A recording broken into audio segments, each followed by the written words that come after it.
Bismillahirrahmanirrahim. Assalamualaikum warahmatullahi wabarakatuh. Baiklah, di sini kami dari kelompok 4 kelas Indralaya pada mata kuliah Teori Ekonomi Makro. Pada hari ini kami akan membahas tentang pembangunan ekonomi yang mencakup 5 poin, yaitu yang pertama, ruang lingkup pembangunan ekonomi. Yang kedua, perkembangan teori ekonomi pembangunan. Yang ketiga, karakteristik negara sedang berkembang. Yang keempat, masalah dan kebijakan ekonomi di negara berkembang. Dan yang kelima atau yang terakhir yaitu penerapan pembangunan ekonomi di Indonesia. Baiklah, sebelum kami jelaskan, di sini kami akan memperkenalkan diri terlebih dahulu dengan anggota kelompok kami, yaitu yang pertama saya sendiri, Ria Septiani. Kemudian ada rekan-rekan saya yaitu Andi Setiawan, Dendi Febriansah, Dia Suci Wulandari, Fahmi Rehan Zulpadli, Muhammad Ridho Saputra Arif Darmawan, Muhammad Juli Andika Winardi, Muhammad Fikram Alfi Arizi, dan Muhammad Iqbal. Di sini saya akan melanjutkan pembahasan kita mengenai pembangunan ekonomi. Jadi, pembangunan ekonomi adalah suatu proses kenaikan pendapatan total dan pendapatan per kapita dengan mempertimbangkan adanya pertumbuhan penduduk dan disertai dengan perubahan fundamental dalam struktur ekonomi suatu negara. Jadi, dapat dikatakan terjadinya pembangunan ekonomi adalah ketika kenaikan pendapatan total dan pendapatan per kapita itu melebihi dari tingkat pertambahan penduduk dan juga disertai dengan perubahan struktur ekonomi. 3 elemen penting yang berkaitan dengan pembangunan ekonomi. Yang pertama yakni pembangunan sebagai suatu proses. Jadi, pembangunan sebagai suatu proses merupakan pembangunan yang tahap demi tahap harus dijalani oleh masyarakat atau bangsa. Sebagai contoh, manusia mulai lahir tidak langsung menjadi dewasa, tetapi untuk menjadi dewasa harus melalui tahap demi tahap. Demikian pula setiap bangsa harus menjalani tahap demi tahap untuk menuju kondisi yang adil, makmur, dan sejahtera. Lalu yang kedua, pembangunan sebagai suatu usaha untuk meningkatkan pendapatan per kapita. Sebagai suatu usaha, pembangunan merupakan tindakan aktif yang harus dilakukan oleh suatu negara dalam rangka meningkatkan pendapatan per kapita. Dengan demikian, sangat dibutuhkan peran serta masyarakat, pemerintah, dan semua elemen yang terdapat dalam suatu negara untuk berpartisipasi aktif dalam proses pembangunan. Hal ini dilakukan karena kenaikan pendapatan per kapita mencerminkan perbaikan dalam kesejahteraan masyarakat. Lalu yang ketiga, peningkatan pendapatan per kapita harus berlangsung dalam jangka waktu yang panjang. Suatu perekonomian dapat dinyatakan dalam keadaan berkembang atau maju apabila pendapatan per kapita dalam jangka waktu yang panjang cenderung meningkat. Selanjutnya, syarat keberhasilan pembangunan ekonomi. Yang pertama, adanya dukungan masyarakat. Partisipasi dari masyarakat amatlah penting dalam merencanakan pembangunan ekonomi. Yang kedua, mobilisasi sumber daya, yakni pemanfaatan sumber daya, baik sumber daya alam maupun sumber daya manusia. Yang ketiga, penetapan sasaran. Penetapan sasaran berperan penting dalam merencanakan pembangunan agar sesuai dengan tujuan yang ingin dicapai. Lalu yang keempat, kesinambungan perencanaan. Artinya rencana yang telah dibuat harus dijalankan sesuai dengan rencana. Lalu yang kelima, tujuan, yaitu menetapkan tujuan agar rencana yang dijalankan itu sesuai dengan tujuan. Selanjutnya, pembentukan komisi perencanaan. Komisi perencanaan harus diisi oleh orang-orang ahli dan terorganisir. Selanjutnya, data statistik. Data statistik harus dapat diandalkan mengenai kebenarannya. Adapun sasaran pembangunan ekonomi, yakni mengangkat taraf hidup termasuk menambah dan mempertinggi pendapatan serta penyediaan lapangan kerja, pendidikan yang lebih tinggi, dan perhatian lebih terhadap nilai-nilai manusiawi. Yang kedua, meningkatkan persediaan dan memperluas pembagian secara merata bahan-bahan pokok yang diperlukan untuk bisa bertahan hidup. Baiklah, selanjutnya saya akan menjelaskan bagian yang D, strategi dalam pembangunan. Dalam mencapai sasaran tersebut, tidak luput pula dari penyusunan strategi-strategi pembangunan yang harus untuk dapat menghasilkan output yang diinginkan. Strategi-strategi tersebut diantaranya, yang pertama, dapat meningkatkan output. yang nyata atau produktivitas yang tinggi secara terus-menerus dan meningkat. Yang kedua, tingkat penggunaan tenaga kerja dalam negeri yang tinggi. Yang ketiga, pengurangan dan pembatasan ketimpangan. Yang keempat, perubahan sosial. Manfaat dari pembangunan ekonomi. Manfaat pembangunan ekonomi ialah sebagai berikut. Yang pertama, output kekayaan dari masyarakat akan bertambah. Yang kedua, pilihan menjadi semakin luas. Yang ketiga, memberikan kemampuan yang lebih besar kepada manusia untuk menguasai alam. Dan akan dapat mempertinggi kebebasan manusia untuk mengadakan suatu tindakan tertentu. Yang keempat, dapat diperoleh suatu tambahan kebebasan untuk memilih kesenangan yang lebih luas. Dalam perekonomian yang masih primitif, orang dapat dipaksa untuk bekerja keras hanya untuk mempertahankan hidupnya atau untuk sekedar tidak mati. Yang kelima, idealnya untuk mengurangi gap antara yang kaya dan yang miskin, antara negara yang maju dan negara yang berkembang. Yang keenam, memungkinkan orang untuk memikirkan lebih banyak sifat-sifat kemanusiaan oleh karena semakin banyaknya sarana yang tersedia. Faktor-faktor yang mempengaruhi pembangunan ekonomi. Ada beberapa faktor yang mempengaruhi pembangunan dan pertumbuhan ekonomi. Namun, pada hakikatnya, faktor-faktor tersebut dapat dikelompokkan menjadi dua. Yang pertama, faktor ekonomi. Faktor ekonomi yang mempengaruhi pertumbuhan dan pembangunan ekonomi adalah sumber daya manusia, sumber daya modal, sumber daya keahlian atau kewirausahaan, produktivitas yang ada. Sumber daya modal dibutuhkan manusia untuk mengolah bahan mentah. Pembentukan modal dan investasi ditujukan untuk menggali, mengolah kekayaan. Sumber daya modal berupa barang-barang modal sangat penting untuk berkembang dan kelancaran pembangunan ekonomi karena barang-barang modal juga dapat meningkatkan produktivitas. Faktor non-ekonomi yang mencakup kondisi sosial kultur yang ada di masyarakat, keadaan, politik, kelembagaan, dan sistem yang berkembang dan yang sedang berlaku.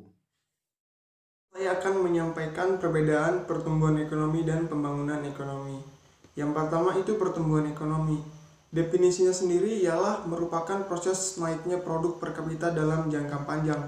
Sedangkan pembangunan ekonomi, pengertiannya ialah proses perubahan yang terus-menerus menuju perbaikan termasuk usaha menaikkan produk per kapita.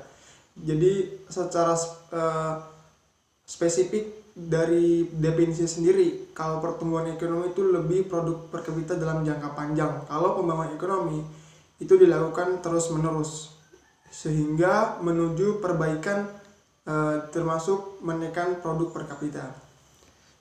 Kemudian perbedaannya dari pertumbuhan ekonomi ialah tidak memperhatikan pemerataan pendapatan, tidak memperhatikan pertambahan penduduk, belum tentu dapat meningkatkan taraf hidup masyarakat. Pertumbuhan ekonominya belum tentu disertai dengan pembangunan ekonomi, serta setiap input dapat menghasilkan output yang lebih banyak. Jika dari pembangunan ekonomi, itu dia memperhatikan pemerataan pendapatan, termasuk pemerataan pembangunan dan hasil-hasilnya. Memperhatikan penambahan penduduk, meningkatkan taraf hidup masyarakat, pembangunan ekonominya selalu dibarengi dengan pertumbuhan ekonomi, serta setiap input selain menghasilkan output yang lebih banyak, juga terjadi perubahan-perubahan kelembagaan dan pengetahuan teknik. Itu perbedaan dari pertumbuhan ekonomi dan pembangunan ekonomi. Itu perbedaan pertumbuhan ekonomi dan pembangunan ekonomi. Kemudian saya di sini akan menjelaskan tentang dampak positif dan negatif pembangunan ekonomi. Dampak positifnya yang pertama itu melalui pembangunan ekonomi, pelaksanaan kegiatan perekonomian akan berjalan lebih lancar dan mampu mempercepat proses pertumbuhan ekonomi. Dapat pula pembangunan ekonomi dimungkinkan terciptanya lapangan pekerjaan yang dibutuhkan oleh masyarakat. Dengan demikian akan mengurangi pengangguran. Terciptanya lapangan pekerjaan Dan melalui pengangguran ekonomi dimungkinkan adanya perubahan struktur perekonomian dan struktur ekonomi agraris menjadi struktur ekonomi industri, sehingga kegiatan ekonomi yang dilaksanakan oleh negara akan semakin beragam dan dinamis. Itu dampak positifnya. Kemudian dampak negatifnya dari pembangunan ekonomi yaitu adanya pembangunan ekonomi yang tidak terencana dengan baik yang dapat mengakibatkan daya kerusakan lingkungan hidup. Baik, di sini saya akan menjelaskan tentang perkembangan teori ekonomi pembangunan. Nah, sejalan dengan kepentingan perkembangan teori dan aplikasinya, ekonomi pembangunan ini tumbuh sebagai cabang ilmu tersendiri dalam ranah ilmu ekonomi. Seiring dengan berakhirnya Perang Dunia Kedua, muncullah sejumlah isu penting yang mendorong berkembangnya model dan metodologi ekonomi pembangunan. Nah, sebagai sebuah bidang keilmuan yang relatif masih baru, alat analisis dalam kajian ekonomi pembangunan ini diadopsi pada berbagai jenis alat analisis dari cabang kajian lain dalam ranah ilmu ekonomi. Misalnya perdagangan, ekonomi pertanian, serta organisasi industri. Di awal perkembangannya, titik berat ekonomi pembangunan merupakan aplikasi teori ekonomi untuk menjelaskan permasalahan pembangunan, khususnya pembangunan negara dunia ketiga. Dengan kata lain, pada saat itu fokus kajian ekonomi pembangunan adalah pembangunan ekonomi pada negara-negara dunia ketiga. Nah, dari analisis terhadap negara-negara tersebut, yang selanjutnya memberikan kontribusi besar pada perkembangan teori ekonomi pembangunan. Teori dasar dari analisis tersebut menyatakan bahwa keberhasilan pembangunan ekonomi tidak semata-mata dipengaruhi oleh pilihan model ekonomi dan model pembangunan yang diterapkannya, melainkan dipengaruhi pula oleh adanya karakteristik yang khas di setiap wilayah atau negara yang dapat mempengaruhi keberhasilan pembangunan ekonominya. Nah, dapat dikatakan teori ekonomi pembangunan ini merupakan acuan ilmiah yang digunakan untuk menjelaskan fenomena kegagalan dan keberhasilan pembangunan ekonomi di negara-negara yang sedang membangun. Contoh-contohnya mengenai hal ini dapat ditemukan pada berbagai literatur ekonomi pembangunan, di mana yang biasanya itu merujuk pada kasus-kasus pembangunan ekonomi di negara Afrika, Amerika Latin, maupun Asia. Nah, karena kekhasan dalam pengaplikasiannya, sejauh ini pemahaman mengenai teori ekonomi pembangunan masih beragam. Artinya belum ada pemahaman universal tentang ekonomi pembangunan, seperti halnya pada teori ekonomi mikro maupun ekonomi makro, di mana konsep definisi baku dan pola analisisnya yang seragam telah disepakati secara luas. Nah, teori ekonomi pembangunan ini secara luas dan baku dikarenakan luasnya cakupan analisis. Objek analisis pembangunan ekonomi merupakan suatu kajian konsep yang sangat luas, oleh karena beragamnya pemahaman tentang ekonomi pembangunan. Selanjutnya saya akan menjelaskan tentang karakteristik negara berkembang. Yang pertama yaitu tingkat pertumbuhan penduduk yang tinggi. Pertumbuhan penduduk memang menjadi salah satu ciri yang menunjukkan suatu negara apakah negara tersebut tergolong negara berkembang ataupun negara yang maju.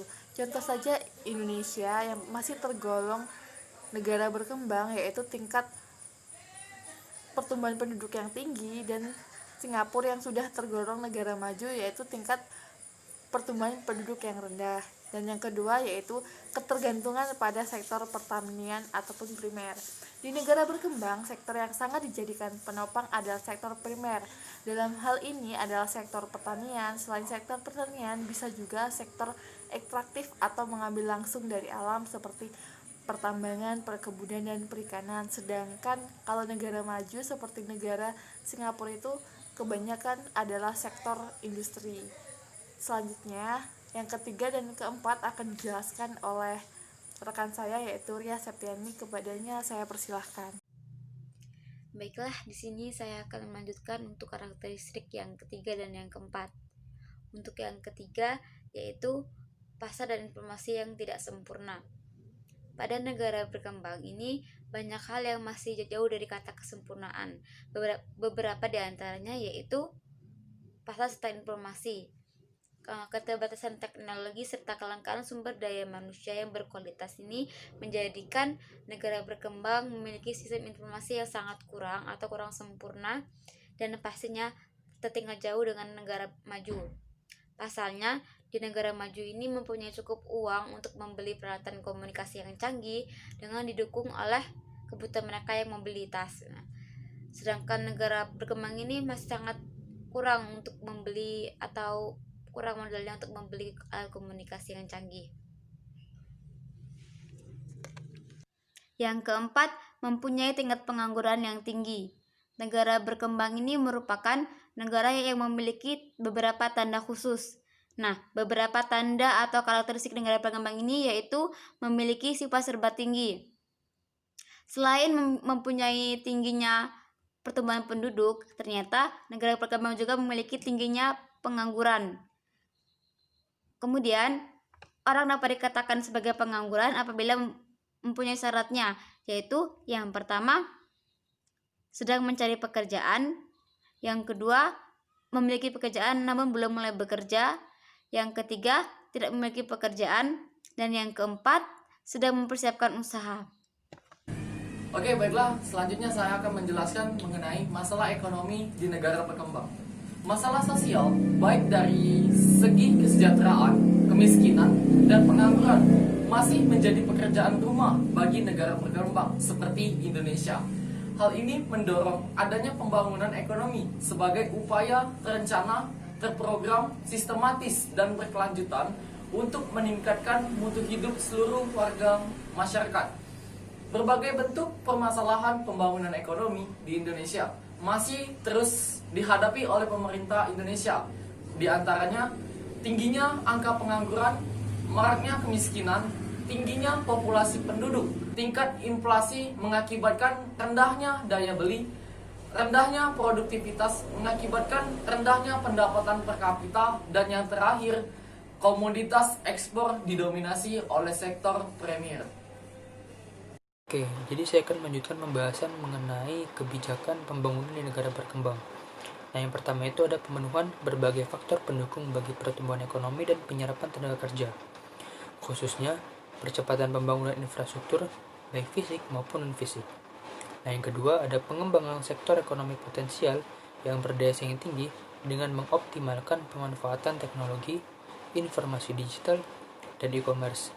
Nah, kombinasi kebijakan tersebut didukung partisipasi swasta secara aktif, diyakini mampu mengatasi berbagai permasalahan dalam perekonomian Indonesia seperti kemiskinan, pengangguran, dan ketimpangan sosial ekonomi lainnya. Lanjut kita akan bahas mengenai kebijakan yang konsisten dan bersinergi lainnya, yaitu yang pertama di bidang percepatan infrastruktur. Yang pertama, ada peningkatan kualitas dan kuantitas jalan kabupaten atau kota. Yang kedua, ada optimalisasi pemanfaatan dana desa untuk pembangunan infrastruktur dan sarana desa. Yang ketiga, pengembangan dan pemberdayaan badan usaha milik desa atau BUMDes. Yang kedua itu di bidang perkembangan sektor industri. Ya, terdiri dari meningkatkan kapasitas SDM melalui pendidikan vokasi seperti pembangunan dan penyelenggaraan politeknik atau akademisi di kawasan industri. Yang kedua, meningkatkan skala ekonomi dan kapasitas industri kecil dan menengah atau IKM dengan pendampingan yang memastikan jaminan produk, keamanan, dan standarnya.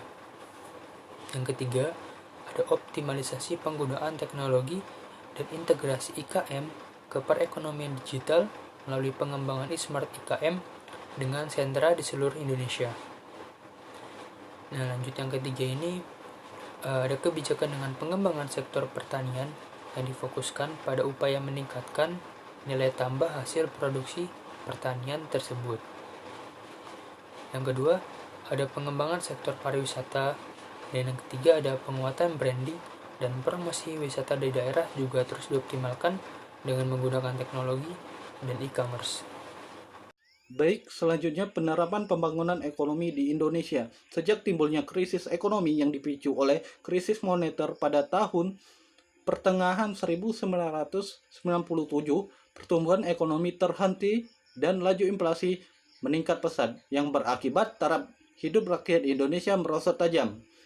Jumlah penduduk miskin dan tingkat pengangguran meningkat pesat.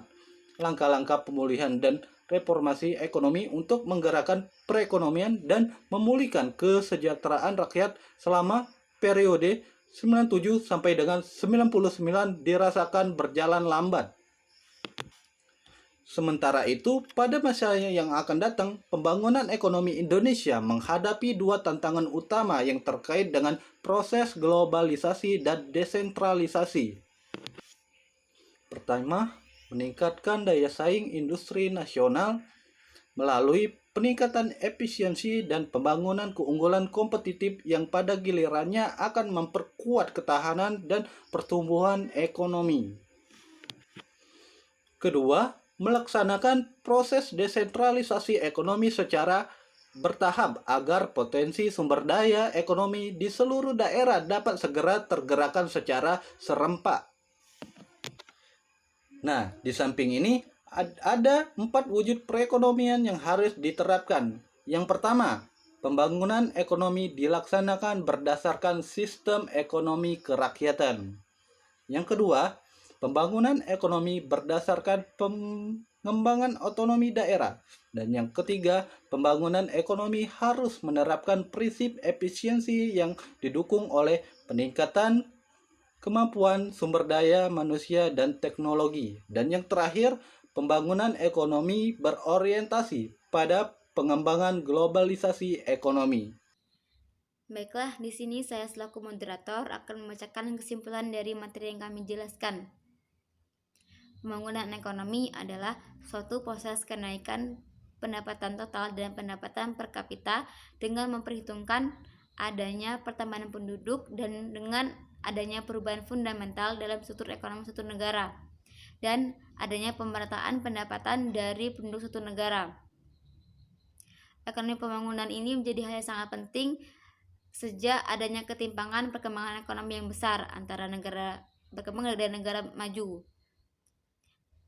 Kemudian, suatu negara dapat dikatakan sebagai negara berkembang apabila memiliki karakteristik, yaitu yang pertama, tingkat pertumbuhan penduduk yang tinggi, yang kedua, tingkat pengangguran yang tinggi, yang ketiga, ketergantungan pada sektor pertanian atau primer, yang keempat, pasar dan informasi yang tidak sempurna, yang kelima, pendapatan per kapita yang rendah, yang keenam, kesempatan kerja yang kurang memadai, dan yang ketujuh atau terakhir yaitu adanya keterbatasan modal usaha.